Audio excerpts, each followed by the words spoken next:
Welcome back to Let's Take a Walk, brought to you by the Feld Group Institute. Today's episode is all about one of the biggest questions facing enterprise leaders. How do you modernize legacy systems in the age of AI? Charlie is joined by Nitin Rakesh, CEO of Mphasis, and Mike Childress, TFGI affiliate and seasoned CTO, for a deep dive into the real challenges, opportunities, and innovations happening in this space. We'll talk about why modernization can't wait, how AI is changing the game, and what it means for the future. If your organization is still weighed down by legacy systems, this discussion offers practical insights on how to break free before it's too late. Now here's Charlie. Yeah, this is a podcast that I've really been looking forward to, and most of you know the passion I have for legacy modernization. One, I value the legacy systems, and we always have. But two, the way they've been built and the way they've been added to over the years have made them very rigid. And we were able to get away with it kind of in the dot-com era and the web era by creating veneers over it. And in the cloud era, we started lifting and shifting and getting the mainframe out and getting the more modern technology underneath it. But in the AI era, we've seen the tremendous reality of having rigid legacy point-to-point monolithic integration get in the way of being able to dynamically leverage AI tools, particularly AI at the edge as it comes into these systems over the years. So I've invited two people that I really have a lot of confidence in to talk about the subject of legacy modernization, because I think the combination of the legacy developers retiring and the fact that these systems are much too rigid says this is the 3 to 5 year window to fund it and deal with it. Okay, so let me first introduce my friend Nitin, who is the CEO of Mphasis, which is a company I've worked with for a couple of decades, but I've worked with Nitin and his team over the last 10 years at FedEx, and I wanted him to introduce himself, and then we'll come back and talk about the modernization. So Nitin, just a little bit about yourself. Thank you, Charlie. Firstly, thank you for inviting me, and it's a great honor to share this screen with you. I think, as you rightly said, there is a lot to unpack in this subject of what modernization means and how it can unshackle a lot of the enterprises as they go to the next era. A quick introduction, as Charlie said, my name is Nitin Rakesh. I'm the CEO at Mphasis. I've been running this company for about 9 years. Prior to that, for about 10 years, Mphasis was part of EDS and then HP. And over the last 9 years or so that I've been running this, we are an application-centric software services company that predominantly partners with large enterprises in helping them adopt the right software engineering practices, build platforms, and we've also built a fairly strong modernization capability to go along with it. So while we service that segment of the business, but almost always we are coming at it with a transformation point of view. I'm a software engineer by basic qualification, grew up writing code, and then I've also spent time in the industry, especially in financial services, for about a third of my career. Yeah, that's great. And Mike Childress has been with me, and most of you know Mike. He's got application development, software engineering DNA built into him, but he led the effort for us to come up with a tool set around modernization, which was relearn, refactor, rehost. So Mike, if you could introduce yourself a little bit, because Mike has been from a software developer to a CIO, so he's had every role over the last 30 years. But Mike, your orientation and your background around modernization and AI. Yeah, thanks, Charlie. It's a great introduction. Nitin, pleasure to make the connection. You guys are doing some cutting edge stuff out there, so congratulations to you and your team. You know, having grown up writing software and being around great teams of software developers and architects, you learn a lot and you get to see a lot. And putting all that into place, when I was able to join Charlie at EDS, we looked at the big giant pile of software that was really running all the companies, and it was getting old and getting older. And that's where we decided we really need to figure out how we're going to modernize those things, because it's got all the business rules embedded and most of the companies run on it. And your only choice was you either need to attack it, or some companies would go take and try to replace the entire thing with a giant ERP package. Well, sometimes the code that was running the place was just complex, and you end up with these giant customizations of ERPs, and we all know how that kind of ended for certain implementations. So really, the best option is to figure out what's running the place and get inside of it and figure out how to take it apart, scaffold around it, work with it instead of fighting against it. And that's where we ended up coming up with our relearn, refactor, re-architect, the re's, to go attack it. And it's still valid. There's still a lot of code out there running the place. And instead of trying to just straight up dig it out and root it out, we ought to be working with it to figure out how to relearn it. And then when we started, it was very labor intensive to go through and try to pull out the business rules and everything else. But now there's great tools, and Nitin's company certainly has one of the best ones out there for going after it. And just happy to be here and discuss the topic, Charlie.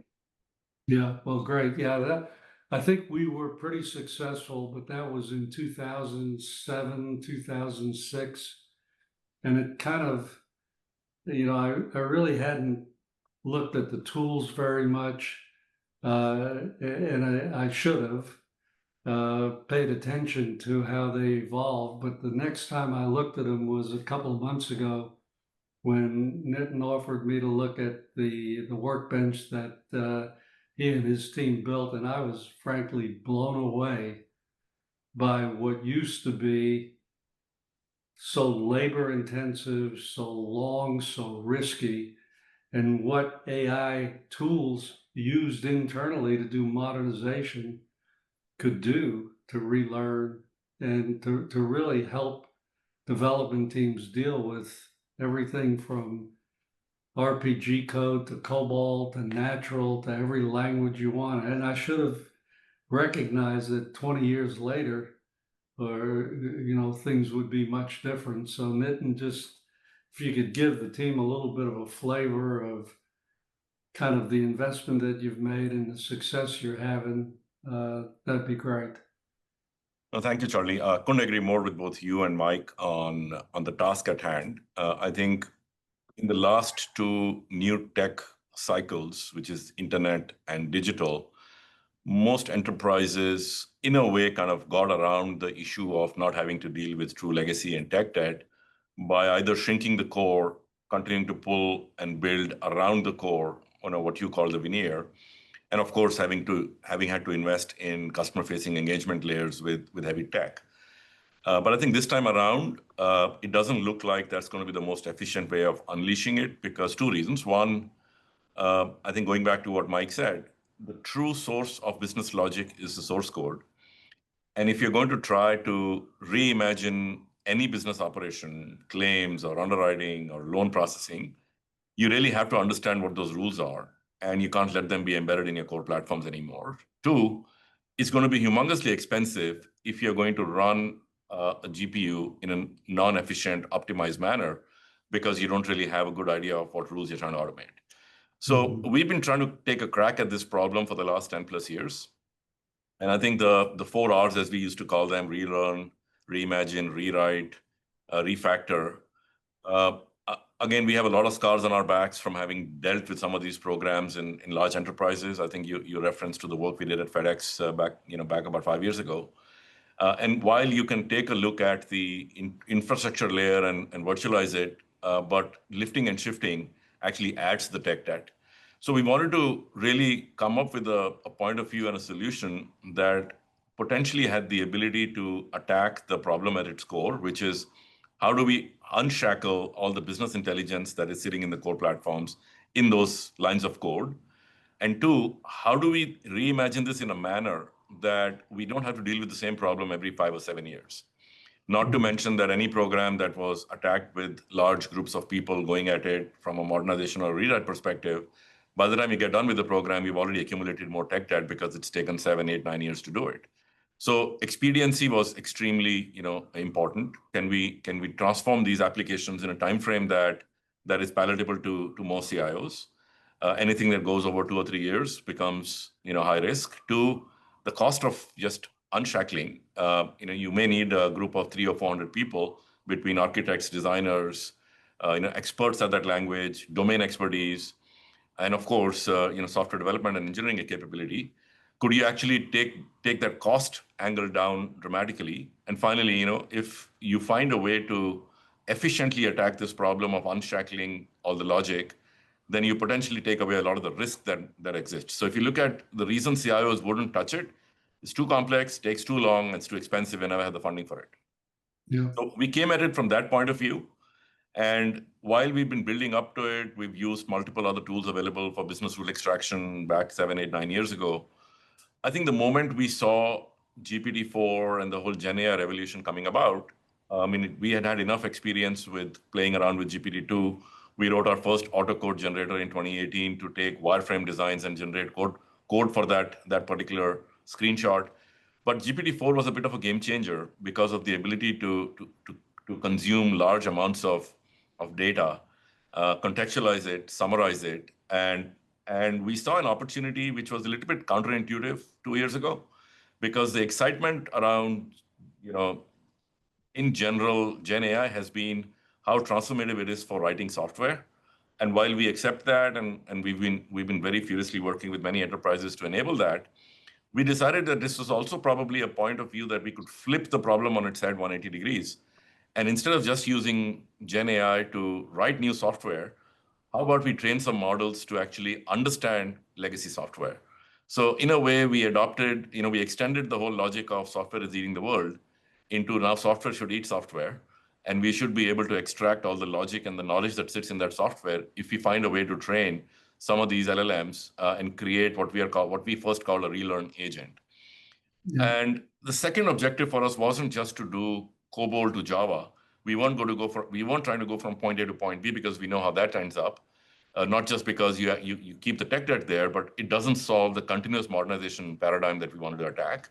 So we created an intermediary step, and that actually became a really powerful concept of how about extracting all the logic and converting source code and all the documentation that exists in an enterprise into data in a multi-dimensional vector database that we call the knowledge graph.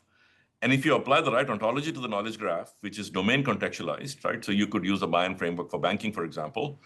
You then create a persistent knowledge store and actually creates a new work product where you've now taken the intelligence from every application potentially in an enterprise, and effectively you've immortalized it, which means you can always go back to it.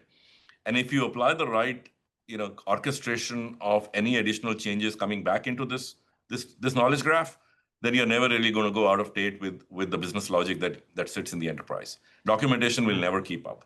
So that was the logic with which we went behind trying to solve this problem. And over the last 12 months, we've seen early signs of good success, whether it's COBOL, Natural, C++, even Java, old versions. But I think the important thing to note is that the paradigm here is continuous modernization, create the intelligence layer extracted out from code, and then use that to re-platform, create user stories, create test cases, rewrite, forward engineer. And I think the core skill sets we are really using are design, architecture, and engineering, and making sure that AI does the manual, labor-intensive work because we've trained those models to a high degree of accuracy. Yeah, I think, Mike, if you could combine that thought of exposing the business rules and workflows instead of being impacted if then else statements in COBOL code to our digital nervous system. Mike was instrumental in building the Delta nervous system 25 years ago. so that we could dynamically rebook people. We could dynamically, change a crew. But you've got to get the business rules engines into the nervous system and out of the code base. So, Mike, how do you combine those two thoughts? Because I look at it like one is hydrogen and the other is oxygen, but people need water. You got to be able to make dynamic decisions, which means your ability to change a rule because it's, a flight got delayed, right? And I could rebook a person based on rules that are exposed in the nervous system.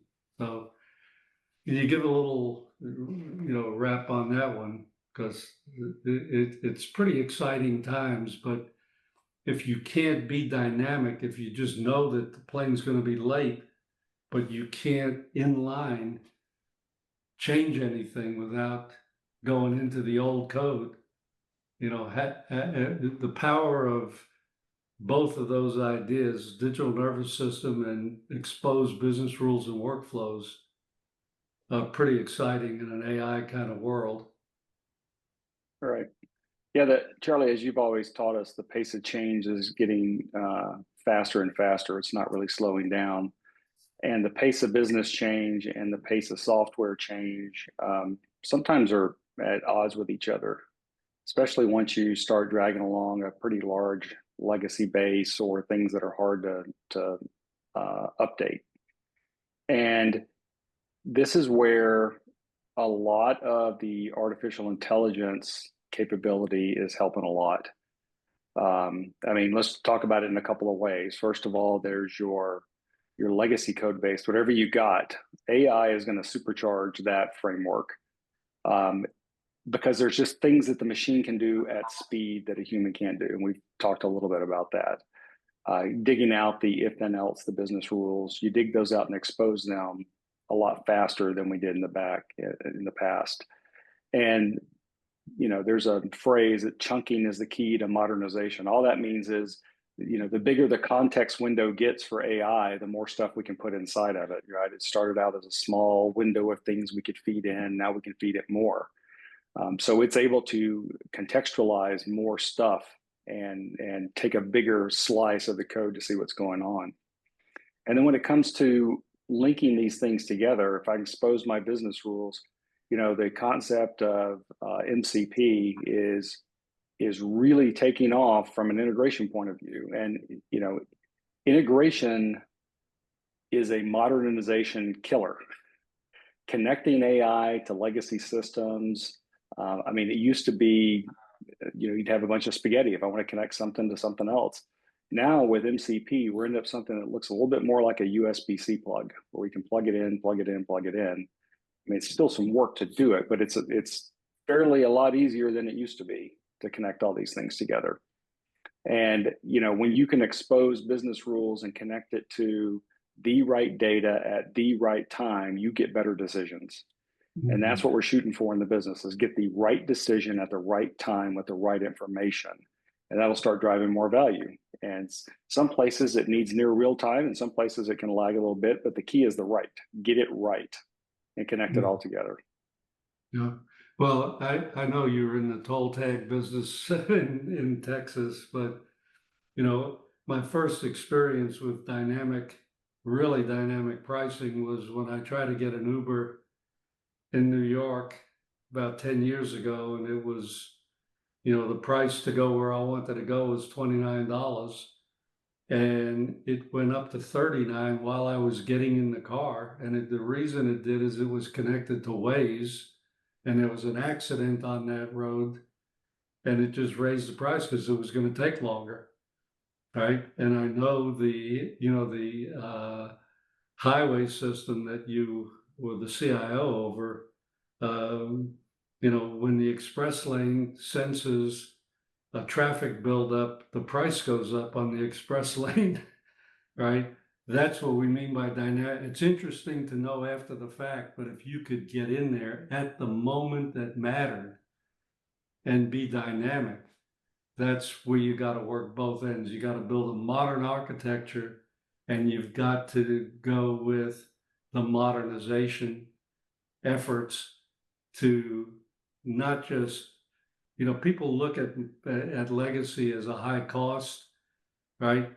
It's really an enabler because the legacy rules are fine. They're just not dynamic enough to change as things go on. So, Nitin, people looking at it as an isolated thing or within the context of transformation, some of the companies you're working with, I know you're working with a lot of the big banks and a lot of other major companies. Is it part of the transformation swing, or is it just an isolated set of things going on? So Charlie, great question, because the ROI analysis and the question as to what am I trying to solve for is kind of the first question that we need to answer when we start talking about modernization.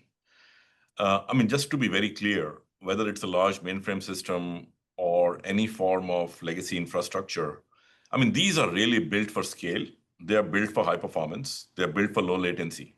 You look at the credit card infrastructure in the country, you look at the point of sale infrastructure that we all use, the authorization that happens from the time you swipe a card to the time you get the confirmation. These we are talking millisecond performance times, and non-trivial to replicate that level of performance, right? Yes, they are expensive to run, but given the volume expansion we've seen in the last 20 years post-internet and digital, the cost per unit has actually gone down. The number one reason why enterprises are even asking the question about modernization is the fact that you mentioned at the start of this podcast. These systems are not meant for today's era. They're not meant for always on.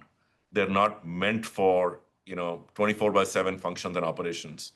And they're not meant for speed to market.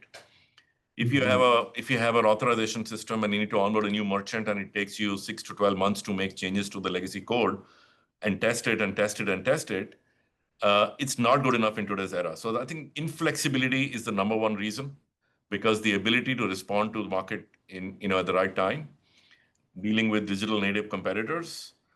And at the same time, if you're really trying to reimagine many of the functions, onboarding, why should it take me 6 months to onboard a new merchant when someone like a Stripe can do it in a matter of days, right? So I think those become bigger drivers. And as you unpack that a little bit more, you realize that you really truly need to unshackle yourself, because it's not uncommon for us to come across a situation where there's a monolith COBOL mainframe DB2 system. It has 30 to 50 million lines of code. Nobody can tell you how many lines of code are actually dead code, because no one's really had the gumption to go back and unplug any of those lines because of the risk it carries of collapsing the entire application. Mm-hmm. So I think inflexibility, inability to make changes fast, respond to market in a timely manner becomes the driver of the conversation. And then very quickly it dovetails into truly uplifting the entire stack and making it native to the current stack of native cloud. And then once you get into the native cloud stack, without necessarily having to put it in a container, you can then start truly leveraging the power of all AI tools on top of that. So that's the sequence we've seen most often follow. Yeah. Mike, you've been in a number of companies with us, and, there is a kind of a hype cycle that comes at the beginning of the PC. It comes at the beginning of the web. Yeah. It comes, and it's going on now, but it's all kind of appliances around the edge of its analytics, and it's very good stuff.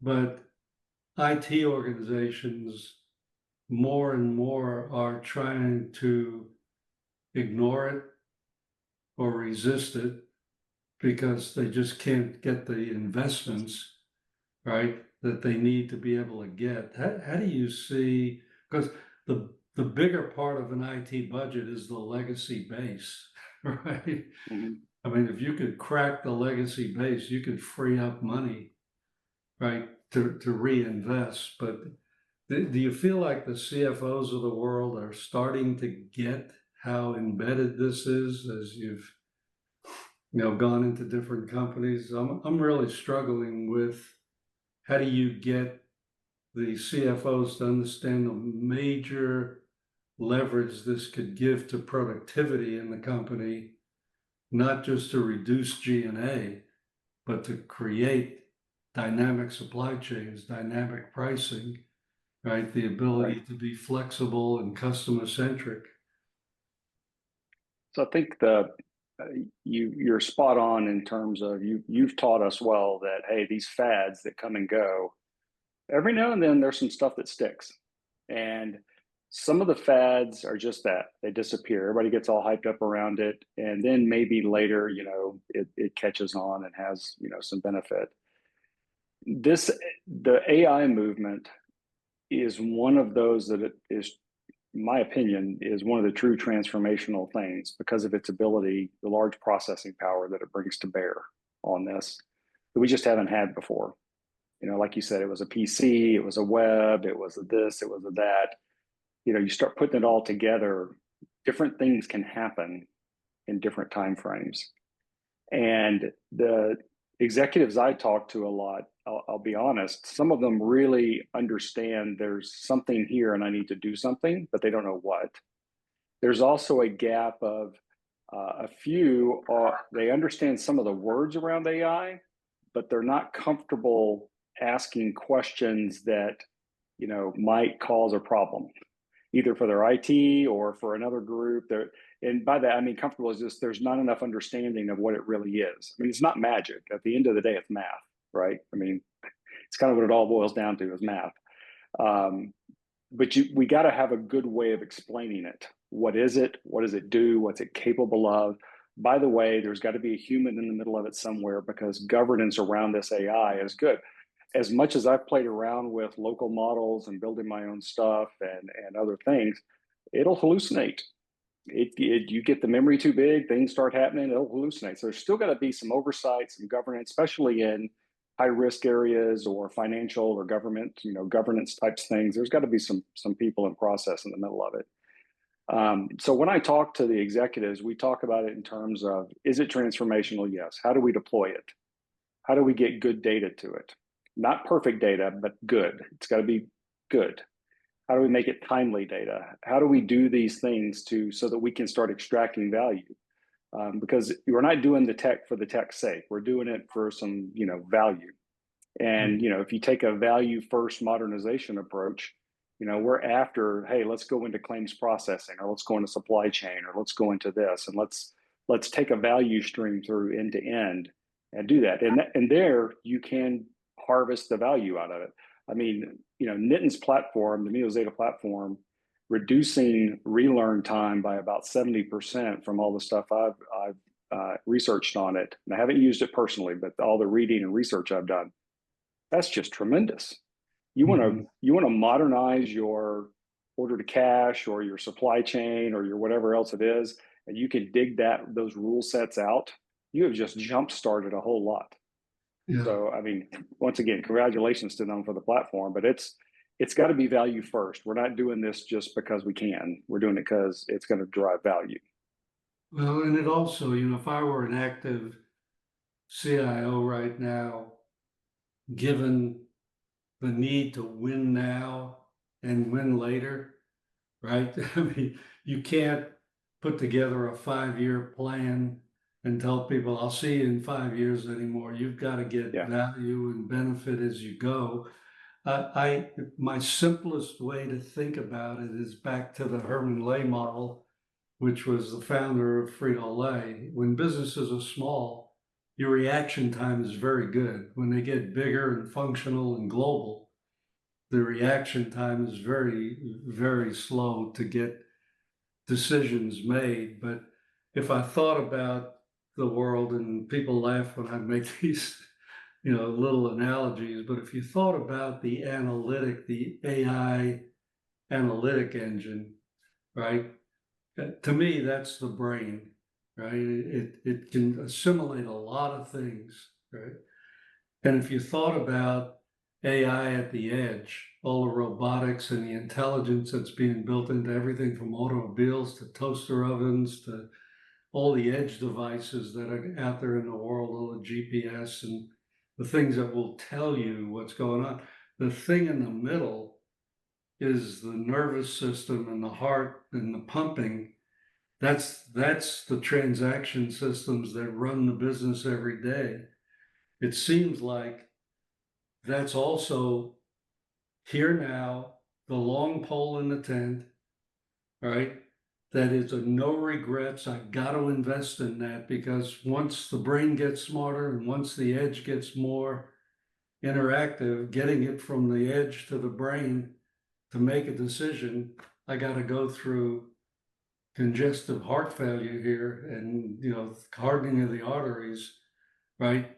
While we're playing around with this other stuff, let's go take the next few years and let's get our body in shape, our nervous system, our ability to react. Is anybody having those kind of conversations, Nitin? I think some of the forward-leaning firms have realized that you can't put this off any longer. I think the desire has been there, Charlie, for the last few years, and especially during the pandemic, it became evidently clear that most enterprises weren't even set up for a remote world, forget an AI world. Now that ended up becoming a rush to the cloud at any cost. And then there was obviously a pause a couple of years ago, and now they're reassessing and resetting. The notion of the fact that this is a long pole in the tent, I think, is well understood. I think where it gets really interesting, at least from our point of view, is we want to avoid 50 years of tech debt accumulation going into the next 50 years of tech debt in accumulation again.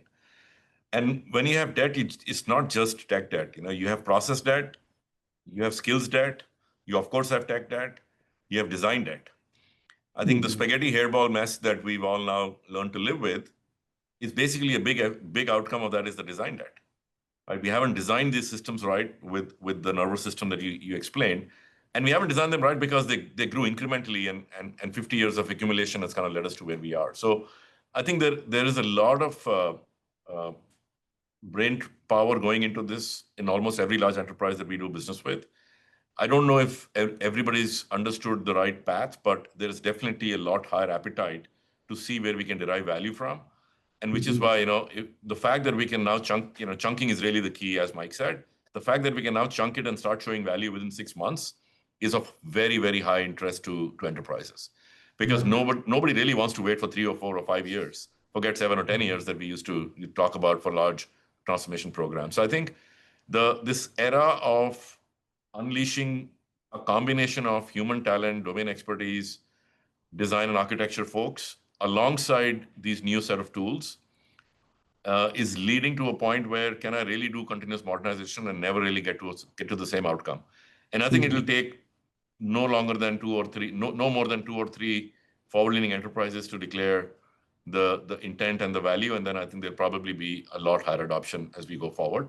I mean, I've seen some really interesting commentary as well as interactions with even IBM, because remember, they built many of these systems 50, 70 years ago. And I think they're in the same exact place today where they're saying, okay, we understand that tech debt has to be dealt with. We're going to work with every enterprise who really needs to think about modernizing to a new stack. And for us to hear that from folks like those is really interesting and important, because you need alignment with some of these stacks for you to accelerate these. I mean, given both of you spend time in the airline world, think about something like the TPF framework, right? It's non-trivial to think to unshackle, it's basically, you're talking about assembler code. And it's still running in 32 enterprises in North America and running core systems. So I think the size of the prize is really massive. And if you can unshackle that and create this application intelligence layer that we are calling the Neo IP platform, which basically is powered by Zeta on one end and forward engineering Crux on the other end, I think that the ability to tackle some of these most hairy complex problems in software engineering is very much here today. You got a great point, Nitin. I mean, people underestimate some of the old and obtuse things you got to know, like execute channel programs, supervisor calls, branch and stacks. I mean, these are concepts that, valid for their time and high performant, still run a lot of places. And if you don't know what that does, you could be in big trouble if you mess with it. So understanding that is really a key element.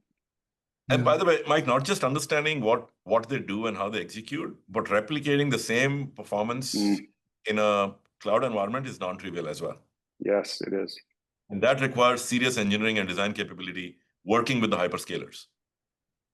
Yeah. One It thing is is worth to, something. one thing It is is to just worth extract the logic and rewrite it, but can you Mm-hmm. replicate the same level of performance and resiliency?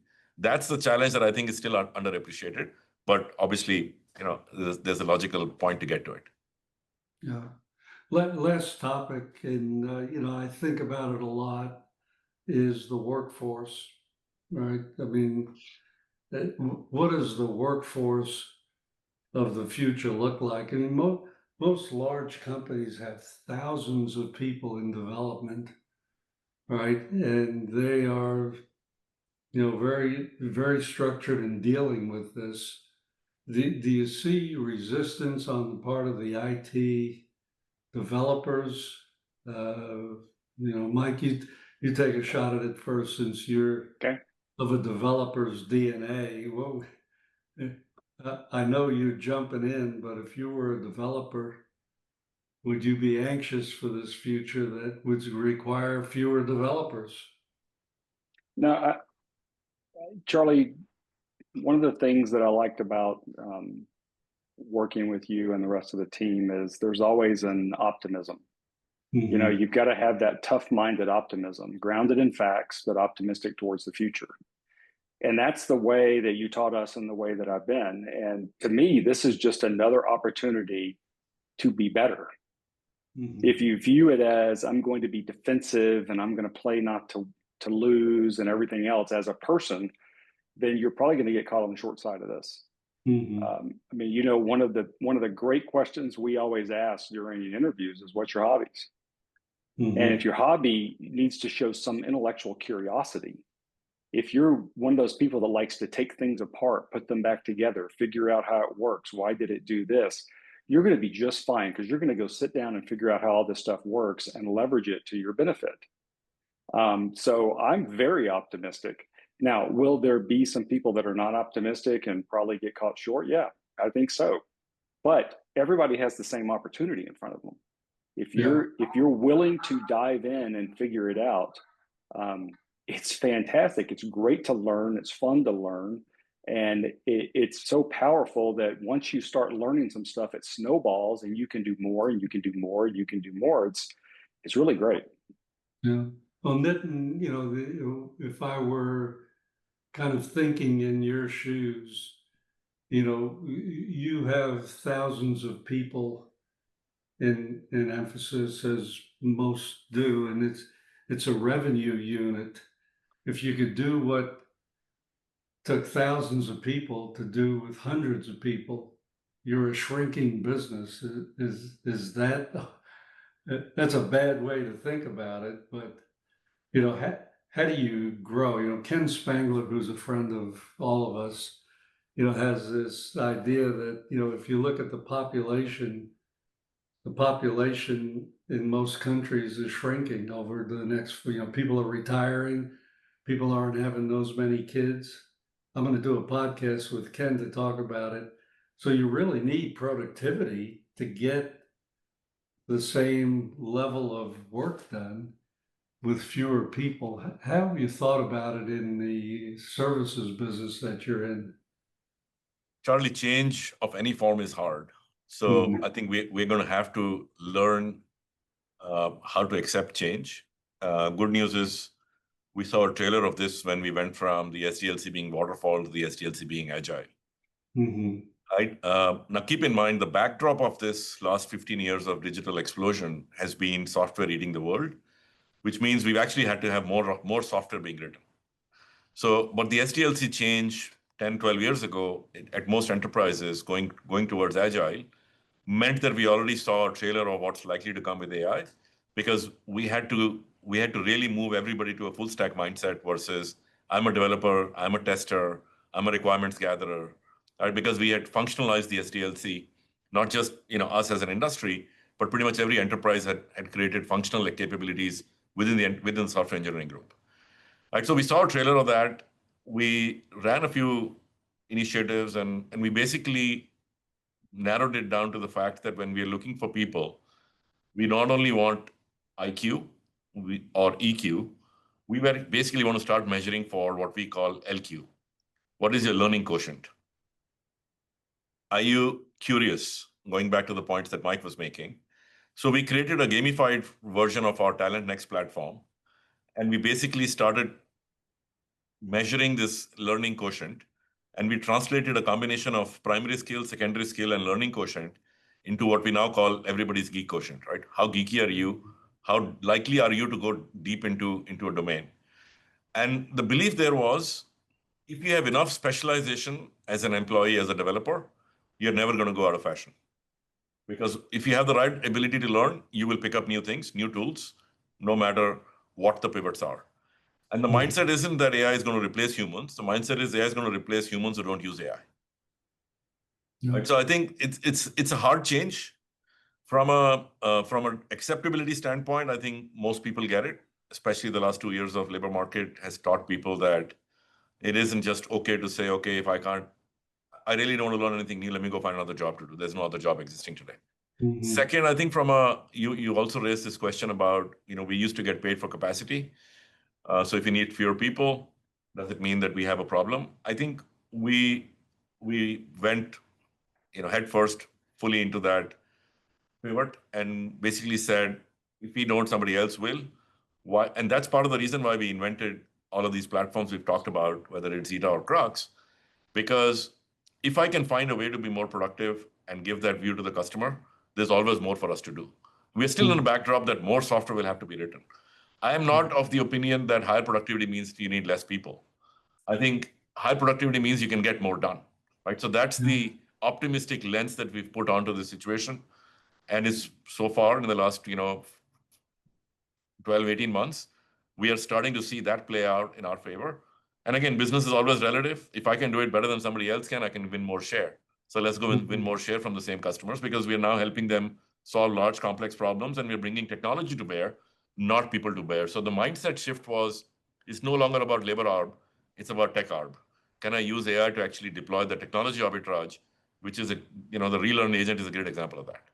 So that's the mindset with which we are attacking the business right now. Well, people ask me why I haven't retired at 83, and what I tell them is it's really just getting interesting, right? I mean, this profession is now at a place where it has been changing the world, but it's table stakes going forward. You can't not be good at this, right? And the thing that throughout my career that I had to deal with was, I had a pretty good imagination, but it was always hard to do. Now, if you could imagine it, you could do it. I mean, if you could imagine a solution, you can do it. Mike, one last question for you. Mike's got a couple of boys that are in the workforce, and how do they think about what's going on? They're optimistic about it. They're one, I won't name names of companies, but one of them uses AI every day in his job, and loves it's proficient, actually teaches me a prompt or two along the way. And then the other one is in management now with the company, and they are leveraging it and want to leverage more. It's a high velocity company he works for.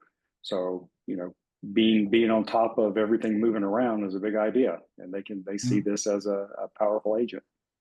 Yeah. I think that this next 5 years, I think we've talked about the digital era, but the thing really, when COVID hit, really accelerated into this importance of technology where everything was virtualized. You couldn't, so even doctors who didn't like telemedicine, the only way to see a patient was through telemedicine during COVID. And people got used to it. And now, as we're going, AI has come on so hard and fast. And, the excitement is just incredible, and the investments of billions of dollars here and there, and building data centers. And I mean, there are a lot of smart people out there doing this, but whereas the mainframe evolved over 30 years, the internet evolved over 20, this is going to evolve over 10, but we're halfway into it. It's like if 5 years from now, you're not able to be dynamic and deal with the dynamic supply chain so that, if one coast has a strike on it, how do I get my supply from the other side of the world, right? All the tariffs and all the things that are going on now require in the moment decisions to be made. So it's going to be a race either to the bottom. There'll be a lot more Sears going on in this era because of the compressed time frame. And the ones that get it will win big, and the ones that don't won't. And I think a big part of it is what we've been talking about today, and that is dealing with 50 years of evolution, right? It's like going into an old city that doesn't have the proper, water main systems and traffic systems, and you've got to live in the city while you're doing it. So these tools and different ways to think about modernization are really timely and extremely important. So Nitin, thanks for the time, and Mike, thanks for all you do for the Institute. But I think that we're going to get a lot of questions, and I'll make sure that I funnel them back to both of you. So thank you so much for your time today.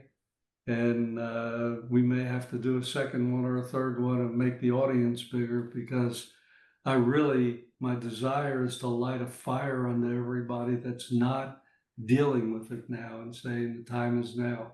So thank you so much. Thank you, Charlie. Thank you Thank for you, having Charlie. me. Thank you, Nitin.